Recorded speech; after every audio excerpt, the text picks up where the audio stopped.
of us speak Itsekiri, we boldly want to say here openly that I speak Itsekiri in my home. Sometimes or all the time? All the time. Okay, great, that's interesting. How many of us can boldly say our kids speak Itsekiri, our children? Excellent. We have my namesake, Richard Timain. Her children speak Itsekiri. A round of applause for her.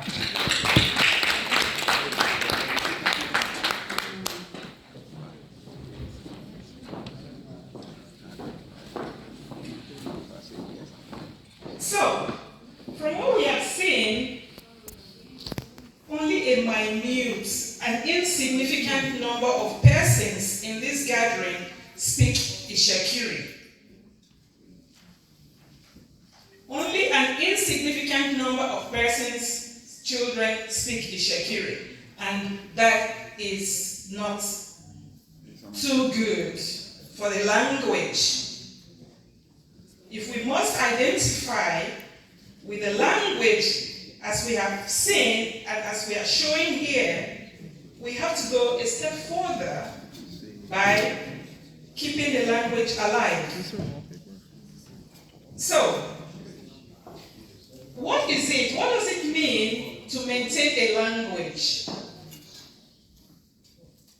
Some people will speak on preserving a language, preservation rather. But in sociolinguistic parlance, we use the word language maintenance. We maintain a language, you don't preserve it.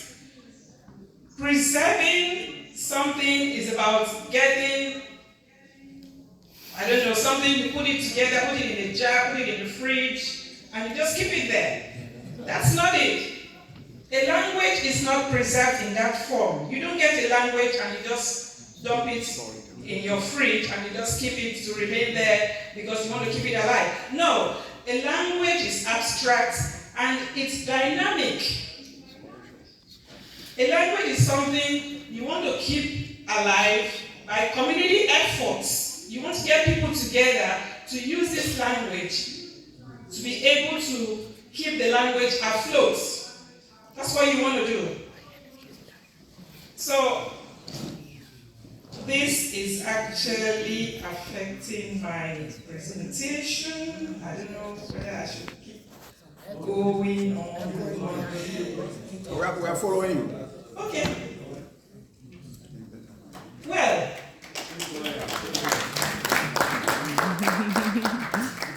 so, for us to get to the level of maintaining language, I'm going to take us through some basic facts. Very, very important facts that we need to understand to be able to agree that you want to maintain a language. There are issues at stake. Why would you want to maintain a language? Why would you want to maintain something? If you feel this is not going well, you want to do something, you want to act. Action has to be taken to be able to get it going. So I'm going to go through my outline. I'll be looking through the causes of language decline. Languages decline. We're going to look at some of the consequences of language decline. We will identify what it is for a language to decline. What is the pattern? What's the nature? Now, you want to nature, you're not talking about, language is not about human beings. But in sociolinguistics, we give it tropes. We use tropes, we use terms to describe languages to look like human beings. When you say language endangerment, you want to wonder, oh, how can a language be endangered? Or language is threatened. When you say a language is threatened, why would a language be threatened? We talk of language shifts. How would a language shift? Is it a human being that you move from one place to the other? No. So, at this point, I'm going to just explain some of these notions. language shift, that means when the users of a particular language cease to speak this language and they move into speaking another language, a preferred language which they feel is more economically viable. So that is language shift. You've shifted from your language and you're speaking a dominant language in your environment. And that's what I've noticed the Itsekiri is doing. We have reasons for that, but we don't want to go into that. So that's language shift. When there is lack of intergenerational transmission of a language has a tendency to be endangered. When you do not transmit your language, your heritage language, to your children, when the generations that can still speak the language, for example, you and I, we can speak the language, but we are not transmitting the language to our children, then there's language decline. So at this point, let me pause. Let's think of the Itsekiri language.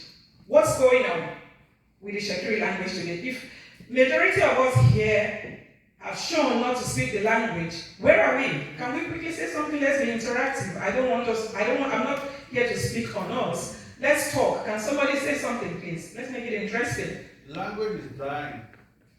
Yes. Yes. So the prevalence of the pidgin English which you spoke about, Yes. that has, accelerated the decline of the Itsekiri language. And also, language is part of culture. Yes. Language is caught as a child grows up. Yes. If the culture is not emphasized, then it also acts as a way of killing the language. Exactly. The language starts dwindling. Well, we don't use dwindle in social-linguistic parlance. We say the language declines or the language is attrited. So we have some medical doctors here. When at some point our body starts, you don't use your body, it doesn't function properly, there's some kind of attrition. So it also happens in languages. For instance, what I have observed today is Itsekiri language is going into attrition. Itsekiri language is endangered. So let me quickly go back to my slide. Now I'm going to just go through what I'm supposed to be doing today. I'll have an introduction, the motivation for this presentation, and as well as my program, my thesis, what's the motivation for it, what are the patterns of language decline. I've already explained a little of it. I've talked about language shift and language endangerment.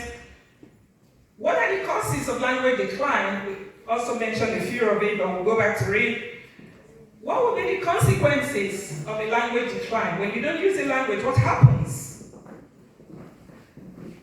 How do you identify a language that is in danger? Next, we will come down to the linguistic situation of Itsekiri. At that point, you and I, we've said a few of it, and we'll have to speak more of it. So what will be the way forward? Maintaining the Itsekiri language.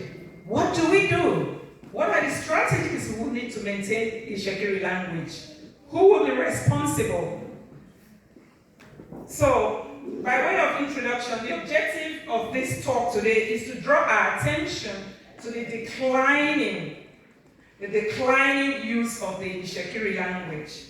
And it's also to identify some of the causes, to bring to our knowledge some of the consequences of the decline, and of course, discuss strategies to maintain the Itsekiri language. Now, some anecdotes. At this point, I'm going to remind us of some languages that have gone extinct in Nigeria. We may not know this, but there are languages in northern Nigeria that have gone into extinction. The last person is dead. Nobody speaks this language. There are several of them. I'll show us some of these examples. But then let me go into the Amazon basin. The article I talked about, written in 2017 by Nicholas Cassie, he said in his article that there were two brothers who were the last speakers of Toshiro language. One of them was ill, and at some point he died, and Garcia, the elder brother, was left alone. 2017 up to now is about 5 years. So you want to imagine that only Garcia remains the person who speaks Toshiro language. And painfully, Garcia is so sad that he has no one to speak with. He feels really bad at all.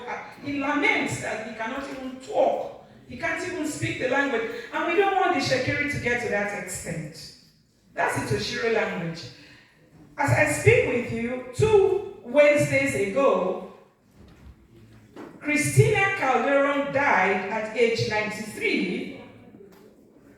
She spoke Yamana language in Chile.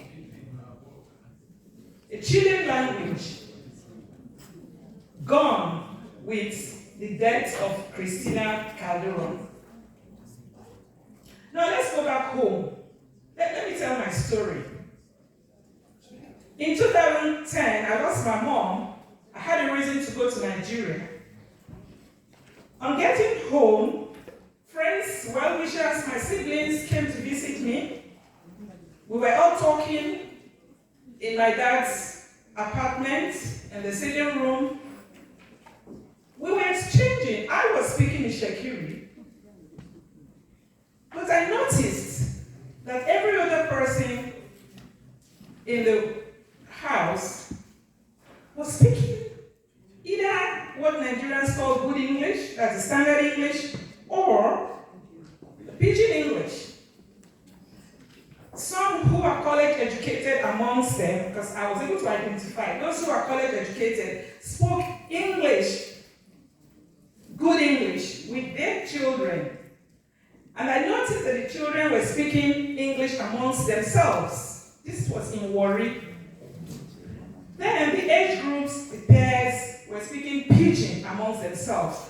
But at some point, I kept intervening in Itsekiri. When they speak English to me, I responded in Itsekiri. I thought they were going to, try to understand what was going on, but they didn't know what was going on. So at some point, I said, look, what's going on? You can't let Shinu go away. Asika fu ajone, asika fu Itsekiri. The guys asika fu Itsekiri. What about it? Wubo we koko wo 10 minutes barrier, and then the number 4 no away, and then up Peter got shere banri. Mo ka rikin oyinbo no kan wa number 4. Asika fu Itsekiri. Ola mi de mo ba jara ni Itsekiri. And I got food boy. And you cannot shoot boy. So they burst into laughter. It was ridiculous, you know. And they said, well, we've not been speaking Itsekiri. We're no longer used to speaking Itsekiri. We have friends around non-Itsekiri, they're non-tribes, so the only language with which we can communicate with our friends is either English or the pidgin English. I said, really? So what's happening to the Itsekiri language? Well, that's just the situation. So I went further. I decided to take public transport to really see what's going on. It was the same situation. Amongst people in public transport, all they spoke was pidgin. I took a step forward, I went to the marketplace, and of course, it's all pidgin English. I went to schools. This was deliberate. I went to primary schools. On the playground, the children were all interacting in pidgin. I went to hospitals. It was the same. So around the Itsekiri speaking community, the language that is prevalent is either English or the Nigerian pidgin English. So that gave me food for thought. I said, look, something is going on here. From what I know in language policy, a language that is not spoken effectively and sufficiently risks extinction. So I decided I was going to do something about it. But how do I go about it? It has to go the way academics. Having been in academics, I decided to go further by taking a PhD program. At the moment, I'm about to conclude a PhD research in sociolinguistics, using the Shekiri language as a case study. So, what are the patterns of language decline? Without repeating myself, the language declines when it is getting out of use. You and I are not speaking it, so it gets attrited. When the speaker ceases to speak the language in diverse contexts, you're not using it in your homes, you're not using it in public places, it doesn't have a good functional load. Functional load here means the language is not used in important domains like education, it's not used in international relations, it's not used in the media. At some point, this language starts dwindling, it starts declining. The language is no longer transparent to the users because it doesn't look like there's use, it's getting out of use. And these are patterns, gradual patterns of language decline. Now, let's quickly draw the curtain and find out what could be responsible for this. What are some of the causes? What are some of the factors that are responsible for language decline? A key factor that sociolinguists have identified is non-intergenerational transmission. When one generation ceases to transmit a language to the next generation, a language declines. Lack of intergenerational transmission. And when you have linguistic diversity is supposed to be something robust, supposed to be rich. But in our environment, it has turned out, well, I'm not going to say, it looks like it's becoming negative. So language contact, when languages are in contact, again, how are languages in contact? Languages are not human beings. But when you have the presence, the existence of several languages in an environment, for example, taking the case of Warri, you have Urhobo, Itsekiri, Ijaw, Calabar, all of these languages are in contact with each other. Speakers of these languages interact, they cohabit, and at that point, they decide to choose, they make an informed decision to choose a particular language with which they can interact. And in this case, it is Pidgin English, from what I saw. So language contact is one of the factors responsible for language decline. There's also what we call language hierarchy, linguistic hierarchy. Linguistic hierarchy has to do with the influence of a predominant language, where you have two or more languages, and people decide to speak the particular language they feel is of more economic importance to them. At that point, there's hierarchy. For example, we have dynamics between Itsekiri and English language. So Itsekiri is struggling in the presence of or the presence of English language. So linguistics hierarchy is one of the factors responsible for language decline. Family language policy. What language have you decided as a parent to speak? When a woman is pregnant, the husband starts thinking, when this child comes out, what language is this child going to speak? What's your decision? What have you decided to do with the linguistic policy in your home? So, family language policy and practice and transmission, again, it's one of the factors responsible for language decline. Well, this is common insecurity. We remember the situation in Nigeria, in Delta State sometime. We had 1996-97 crisis. We had a Shekiri Ijaw crisis. And And I was told that many people were insecure and they stopped speaking Itsekiri. This is not what I am imagining. I was told this when I went for my field work. Some said, and this kind of Itsekiri to read, Amafu Itsekiri, Erubiba, Damashiba Mwene, Damashiba Kidnapping, Tenke, and this kind of Itsekiri, and the man of Itsekiri, Kashwini. That's a fact. You know? So, insecurity, mass movement from one area to the other is also contributory to language decline. Because when people move from a particular environment with their language, they migrate to a different environment. When they get to this new environment, they try to use the language prevalent in that linguistic landscape. So what about the negative attitude, that's linguistic behavior of speakers of heritage languages? The linguistic behavior and attitude.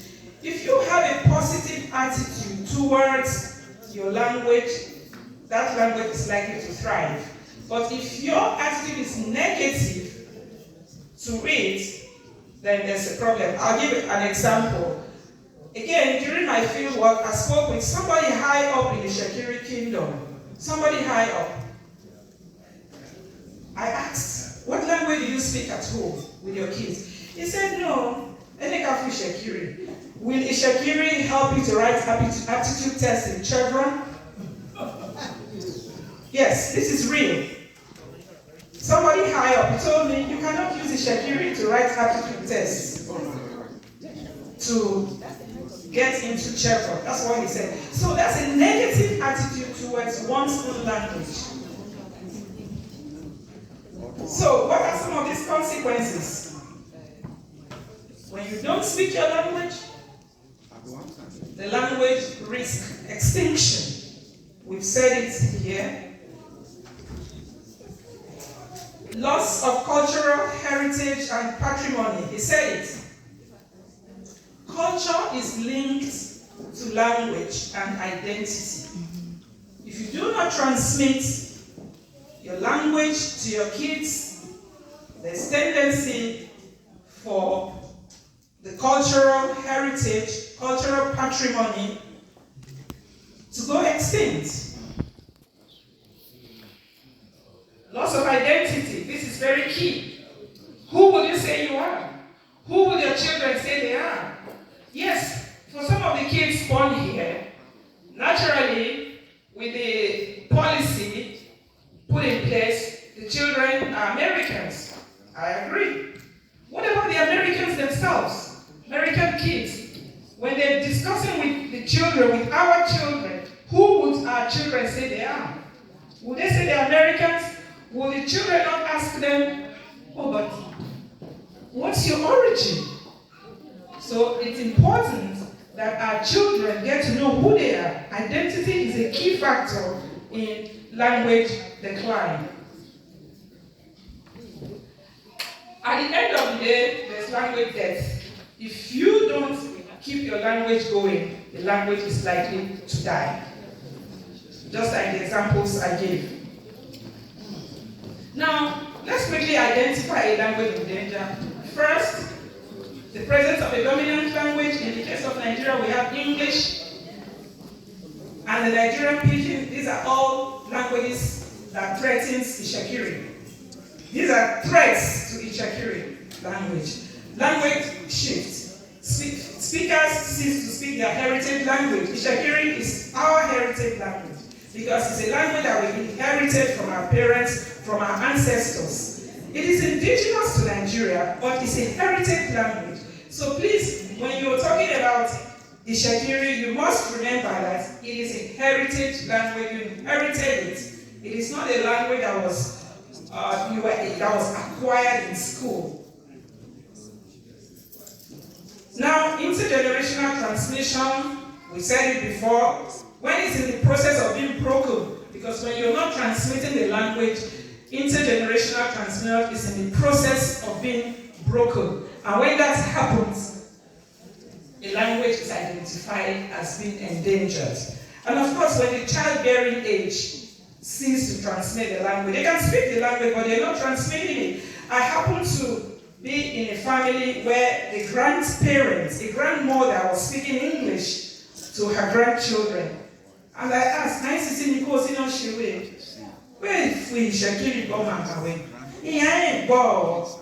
My no, sisi, you're not doing well. Itsekiri go ma, Itsekiri go. You don't matter being well or wrong. You mind well. What kind of food you go my way? On the way, on my way, Aaron, so 22 years old child, they live in Itsekiri. But here are children that live with their grandparents. So never mind, their own parents do not speak the language with them. But I'm even emphasizing on the grandmother because grandparents ought to have been a link, close link, especially when they live with the kids. They should be the one to transmit the language. So, let's pause a little bit here. What would you say is the situation of the Itsekiri language today? So, we said it before, without repeating ourselves. Are we speaking Itsekiri enough? Is it adequately spoken? Why are we not speaking Itsekiri? Because some of us are not. So please, again, let's be interactive here. Why are we not speaking Itsekiri? Because some of us are not able to speak it. Because some of us are not able to speak. Why? It wasn't transferred from the parent. Can I go further to ask a few questions? Where did you grow up? Where I actually grew up in Lagos. Oh, in Lagos, in your home. What language did you speak? My mother spoke Itsekiri, but somewhat she did not actually ground the children to actually discuss before. So I could understand Itsekiri, but I'm not able to. I see. That's a good one. Thank you.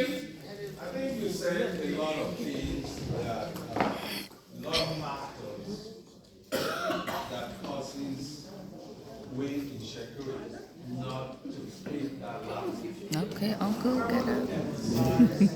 Two important things that you said in your speech. I don't want us to downplay or overlook those factors. Migration and economy, those are big factors. Yes. Okay? When you grow up in a place where there is no opportunity, people tend to fade out. People tend to move out of that place because there is no economic empowerment.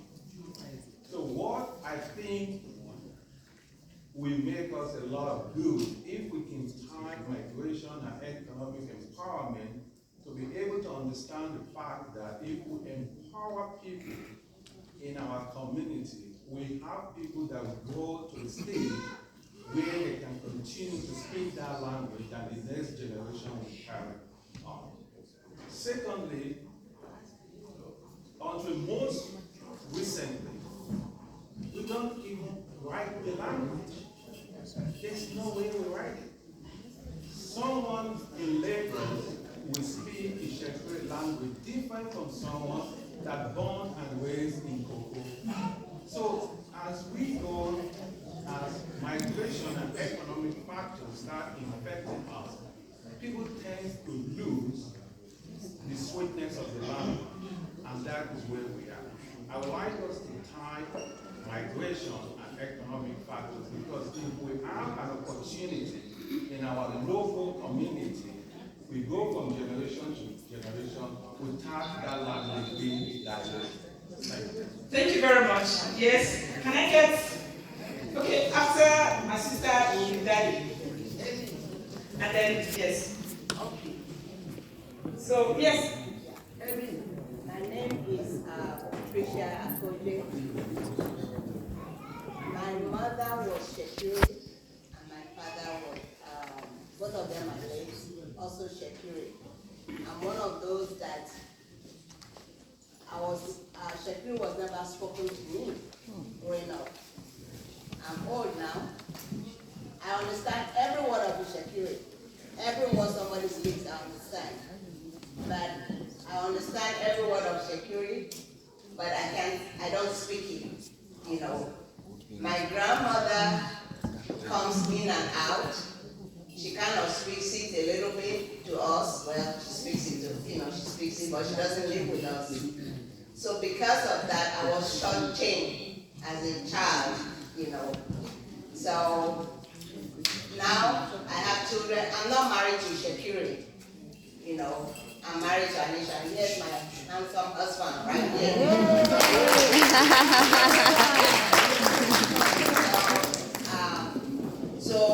So I'm Itsekiri, he is Ishan, so my children are Ishan Itsekiri.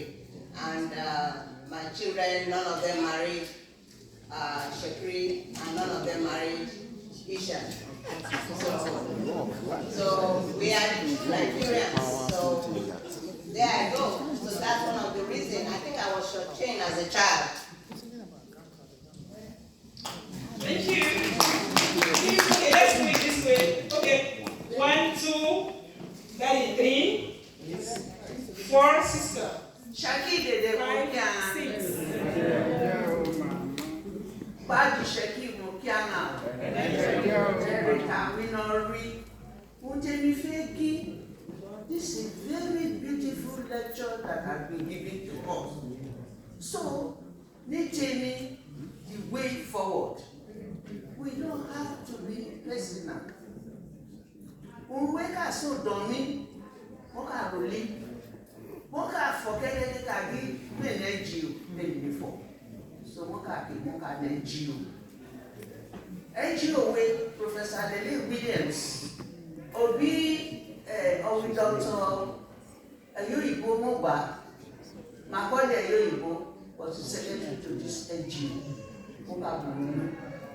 Akabuti ẹgbẹ́ni, mo rí kòkó, mo ṣe àmúgbò gbẹ́mi ní wọrí, tí bá forgive. This language, ṣiṣẹ́ gbogbo mẹ́rin ẹgbẹ́ gbogbo wé, the most painful of this whole thing, òmàrí agídí jẹjọjẹjọ wí náà fún ìṣẹ́kí nínú wé, àwọn agbẹ́gbẹ́ from their grandmother.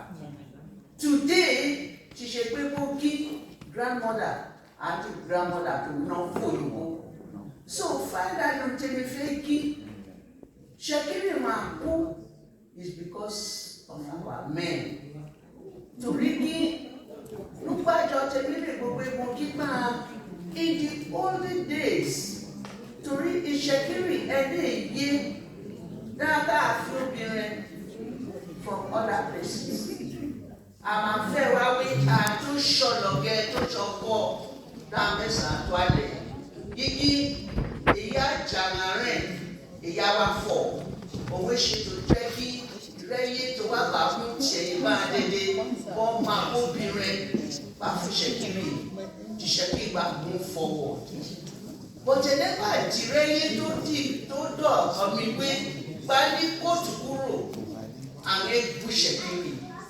Díẹ̀ ní bábà bá gidi, èdè ṣọ̀pọ̀ nílọ́ọ̀lì, ìyá wa fọ̀. Torí rẹ́gídí jẹ́ wíná tó jẹ́ kí ìyáná ìrajà mi ẹ̀rìn. There's nothing wrong in intermarriage.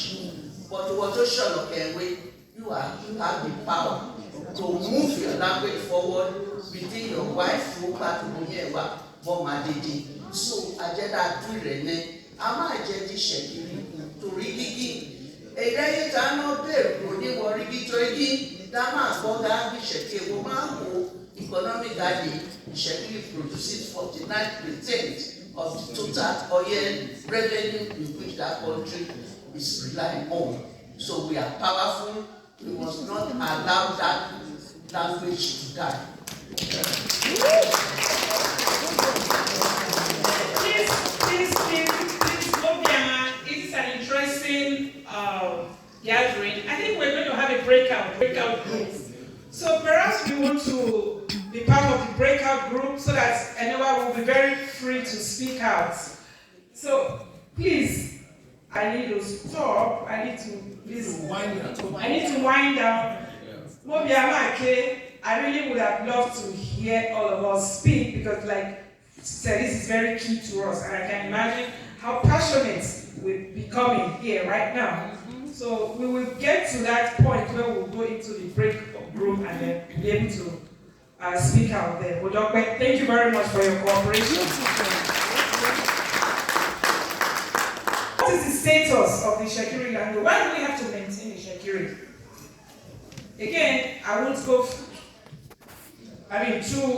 far. We're going to discuss that. Itsekiri is the only means of communication amongst the Itsekiri speaking people. So you have to maintain it. Itsekiri is a symbol of identity. We just said if you don't speak the language, you will lose your identity. I was told that Itsekiri gives some form of sense of belonging, and I want to believe that that's why we're here. And it's our pride and some form of affinity.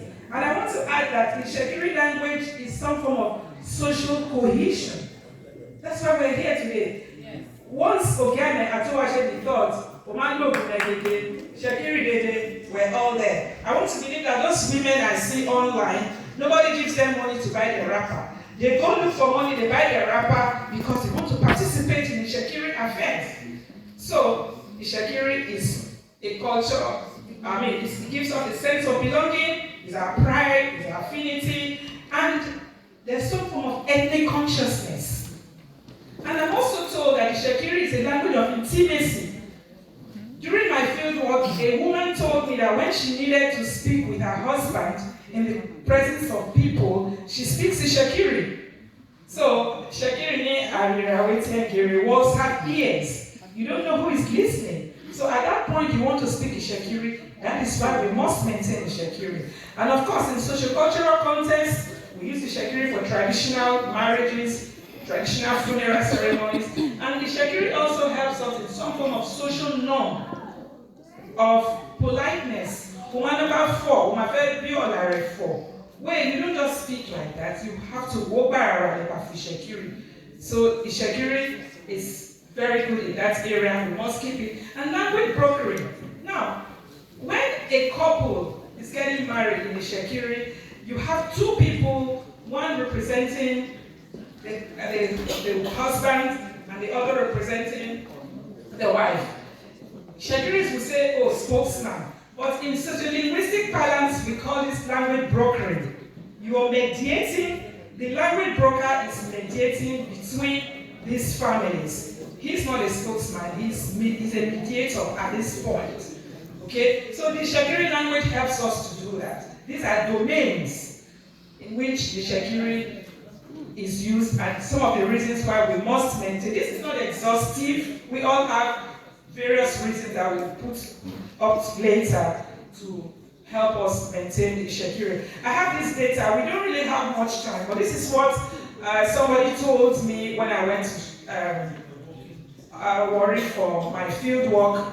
I don't need to read all of that, but he said the Itsekiri language is almost going. That's what he said. It is not a language that is spoken often. That's what he said. It's only when you have a stranger, you manage to find a way to make sure they don't understand what you're saying. So that's the secrecy there. Another one said you can't even speak clearly without adding English. That's code switching. A lot of people translanguage. They speak Itsekiri with code mixing. They mix Itsekiri, Igbo, or they switch. And said there are only very few people that can speak Itsekiri correctly. That's what one of the respondents said with idiom. And he said even as a Itsekiri person, he may not understand what is being said. So these are various evidence of the Itsekiri language being endangered. So what is the way forward? Quickly, we've said it, we've already suggested it. What can we do? We want to maintain Itsekiri or not? Who is responsible? So, who is responsible? Number one, the family is responsible. The family is an important construct for intergenerational transmission. Education. Well, if we don't acquire the language at home, why not send the children to school to learn the language formally, even though in Nigeria, heritage languages are not taught in schools. But we can do it the other way, it can be informal. We can organize community work. Like Auntie said, community, we put heads together, we start teaching our kids informally, send them to summer schools, extramural lessons, get people who are grounded in the language, experts in the Itsekiri, to teach this language through folk tales, storytelling, Itsekiri cultural dances, cookery. Yesterday, a sister taught us how to tie the Itsekiri wrapper. And what language did she use? She spoke in Itsekiri. These are all ways of transmitting the Itsekiri, and these are ways in which we can keep the Itsekiri going, we can maintain the Itsekiri. We can also increase the visibility of the Itsekiri language in the internet. In 2010, I started a group. Maybe some of us may have seen it, Vanguard for the Movement of the Itsekiri Language. Some people post various activities there, which is very interesting. And of course, language documentation. It is very important to document a language. It's very key. Linguistic treasures in Itsekiri should be documented for posterity, for our children yet unborn. If we do not, I repeat, if we do not document Itsekiri, 50 years to come, you and I may not be here. If we cannot, today, your children are not speaking Itsekiri, their children will not speak Itsekiri, their children's children will not speak Itsekiri. So what happens? So give us 50 years. So this is food for thought. Let's think about it. And finally, I'm going to get my brother to quickly come and please put a video. You may have seen it. I got it from the Facebook. Ade, please, you want to help me with the video? Thank you.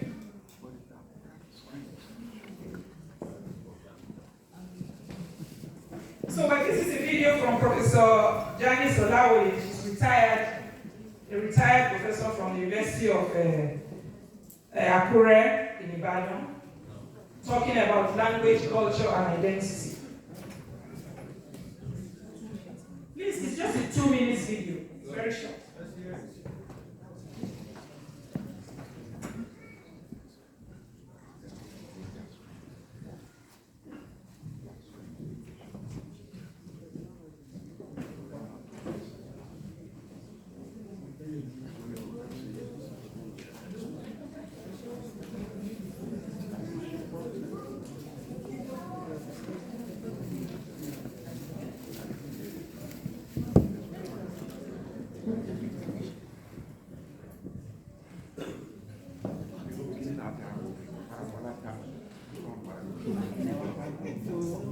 Oh, probably making a lot of mistakes, those days.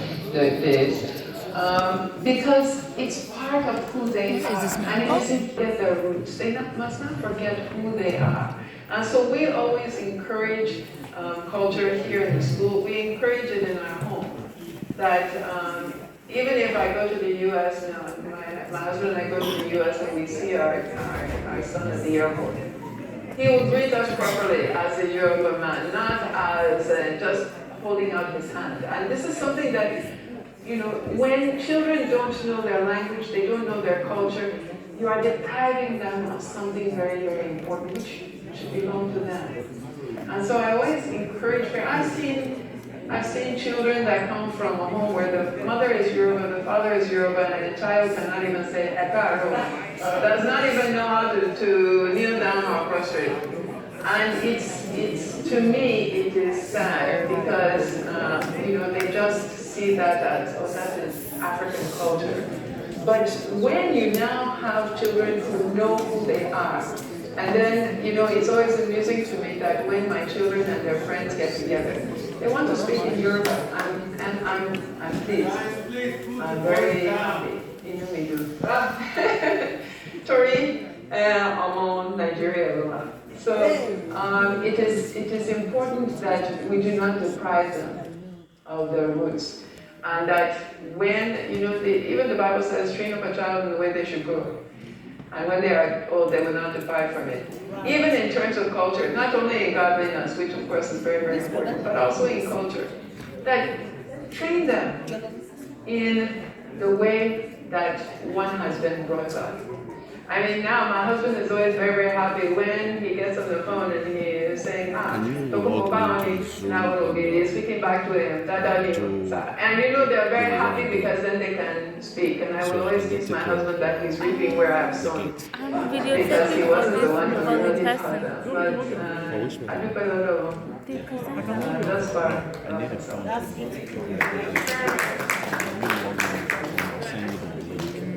think the data